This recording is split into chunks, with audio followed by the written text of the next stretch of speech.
ابو حسن کی کل پونجی ایک گائے تھی، اسی پر اس کی زندگی کا انحصار تھا، لیکن مجبوری بری بلا ہے، اپنا رد عمل ضرور ظاہر کرتی ہے اور اپنے رنگ دکھائے بغیر نہیں رہتی۔ اس نے حالات سے مجبور ہو کر بالآخر اپنی گائے بھی بیچ ڈالی۔ گائے کی قیمت 35,000 درہم لگی۔ اس نے یہ رقم لے کر بڑی احتیاط سے تھیلے میں چھپا لی اور اپنے گھر روانہ ہو گیا۔ واپسی کے سفر پر اس کے چہرے پر حسرت و غم کے آثار پھیل گئے۔ وہ رہ رہ کر سوچ رہا تھا کہ کلاشی ہمارے گلے کا ہار ہو گئی ہے۔ فکر و فاقہ کے دن گزر رہے ہیں، کہیں سے آمدنی کا کوئی امکان نہیں۔ ایسے کڑوے وقت میں جب بیوی کو معلوم ہوگا کہ گائیں بھی بک گئی تو اس پر کیا بیتے گی؟ میں اس کے سوالوں کا کیا جواب دوں گا؟ اس فکر و وحشت میں اس کے ڈولتے ڈگمگاتے قدم بڑھتے رہے۔ بالآخر وہ گھر پہنچ گیا۔ دروازے پر دستک دی، بیوی لپک کر آئی اور دروازہ کھولا۔ مرجھائے دل اور جھکے ہوئے سر کے ساتھ اندر داخل ہوا۔ یہ حالت دیکھتے ہی بیوی نے تشویشناک انداز میں پوچھا، ارے آپ خالی ہاتھ آئے ہیں؟ کیا آپ نے گائیں بیچ ڈالی؟ صرف یہی ایک ہماری آخری پونجی تھی۔ گھبراؤ مت بیگم، خدا تعالی ہمیں اس کا اچھا بدلہ عنایت کرے گا۔ قادر متعلق کے لیے کوئی بات مشکل نہیں، شوہر نے بیوی کو تسلی دیتے ہوئے کہا۔ فضا میں شام چھا جانے کو تھی، سورج اپنی شعاعیں سمیٹ رہا تھا۔ شفق کے سرخ مناظر اس دن کو آخری سلامی دے رہے تھے۔ پھر دیکھتے ہی دیکھتے کچھ دیر بعد دن کی روشنی چھپ گئی اور رات اترنے لگی۔ سردی کی لہر اپنے شباب پر تھی۔ ابو الحسن اور اس کی بیوی ام حسن اپنے معمول سے کمرے میں بیٹھے تھے۔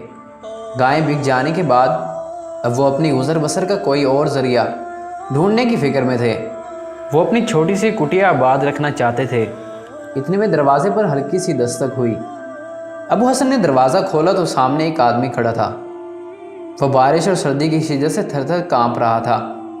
اس نے نہایت عاجزی سے کہا، میں اجنبی ہوں، سردی اور شدید طوفان میں تمہاری بستی میں پناہ لینے پر مجبور ہو گیا ہوں۔ یہاں میری کسی سے جان پہچان نہیں۔ مجھے حمص شہر جانا ہے، لیکن راستے میں مجھے رکنا پڑا۔ ابو حسن نے کہا، ہم آپ کے لیے بھلا کیا سہولت مہیا کر سکتے ہیں؟ ہمارا گھر تو اس قدر تنگ ہے کہ ہمیں مہمانوں کے استقبال کی اجازت نہیں دیتا۔ اجنبی بولا، صرف سردی سے بچنے کا بندوبست کر دو، میرے لیے اتنا ہی کافی ہے۔ بس رات گزارنے کی اجازت دے دو، مجھے اور کسی چیز کی اجازت نہیں۔ میں تم پر کسی خرچ کا بوجھ نہیں ڈالوں گا۔ ابو حسن نے اسے بتایا، ہمارے پاس صرف یہی ایک چھوٹا سا کمرہ ہے، اس میں میرے ساتھ میری بیوی اور ہمارا چھوٹا سا بچہ سو رہا ہے، اس لیے ہم آپ سے معذرت خواہ ہیں۔ افسوس ہم آپ کی خدمت نہیں کر سکتے۔ اجنبی نے کہا، میں کمرے کے ایک کنارے سو جاؤں گا، تم دوسری جانب سو جانا۔ تم میرے اور اپنے درمیان پردہ ڈال لینا، خدا تعالیٰ تمہیں اس کا اجر دے گا۔ یہ اجزانہ باتیں سن کر ام حسن کا دل پھسل گیا۔ اس نے شوہر سے کہا، اے ابو حسن، خدا تعالیٰ ہماری مدد کرے گا۔ ممکن ہے اس اجنبی مہمان کے ساتھ حسن سلوک کے صلے میں رب تعالیٰ ہماری مصیبتوں کا پہاڑ ٹال دے۔ پھر دونوں میاں بیوی نے اجنبی مہمان کا استقبال کیا۔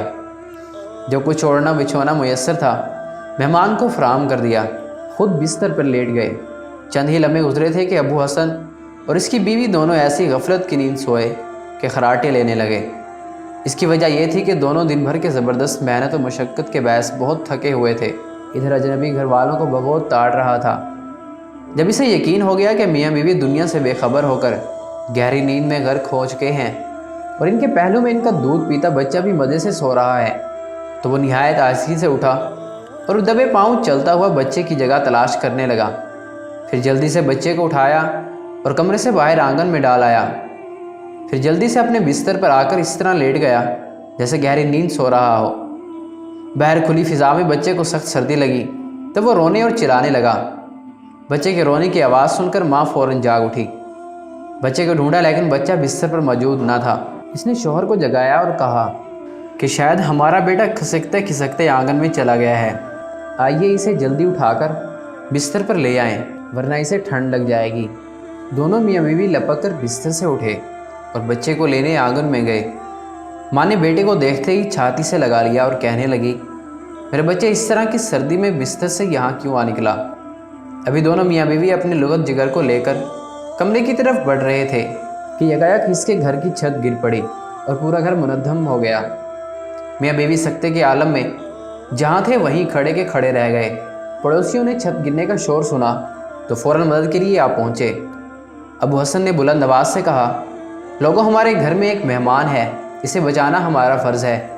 پھر ابو حسن اور چند پڑوسی مکان کا ملبہ اٹھا کر مہمان کی چارپائی تک پہنچے۔ وہاں مہمان کی لاش ملبے تلے دبی پڑی تھی۔ اس کے ہاتھ میں نقدی کی وہ تھیلی موجود تھی جس میں ابو حسن نے گائے کی اوس ملنے والی رقم چھپا رکھی تھی۔ اجنبی ابو حسن کے تکیے کے نیچے سے یہ تھیلا اٹھا کر رفو چکر ہونے والا تھا کہ ملبے تلے دب گیا۔ دراصل اس چور نے ابو حسن کو بازار میں گائیں بیچ کر اس کی قیمت تھیلے میں رکھتے دیکھ لیا تھا اور طے کر لیا تھا کہ کسی نہ کسی طرح وہ تھیلا ہتھیا کر رہے گا۔ وہ اس غریب کی رقم مچکنے کی فکر میں تھا، جبکہ اللہ تعالیٰ اس کی گھات میں تھا، اور احسان فراموش کی تدبیر کے پیچھے پیچھے اللہ تعالیٰ کی تدبیر بھی تھی۔ چنانچہ اللہ تعالیٰ نے اس مجرم کو جلد ہی اس کے عبرتناک انجام تک پہنچا دیا اور وہ ملبے کے ڈھیر میں دب کر ہمیشہ کی نیند سو گیا، جبکہ بچے کے ساتھ ساتھ اس کے غریب والدین کو اللہ نے اس کے برے انجام سے بچا لیا۔ کسی نے سچ ہی کہا ہے، انسان ضرور غافل ہو سکتا ہے لیکن اللہ تعالیٰ ہرگز غافل نہیں ہو سکتا، جو ہمیں ہر دم دیکھ رہا ہے۔ لوگوں پر جب اصل بھید کھلا اور وہ اس مجرم کے کرتوتوں سے آگاہ ہوئے تو کہنے لگے، گناہ اپنا تاوان لیے بغیر نہیں رہتا۔ قرآن کہتا ہے، اپنے دشمنوں کی چالوں سے پریشان نہ ہوا کرو، بے شک تمہارا رب سب سے بہترین چال چلنے والا ہے۔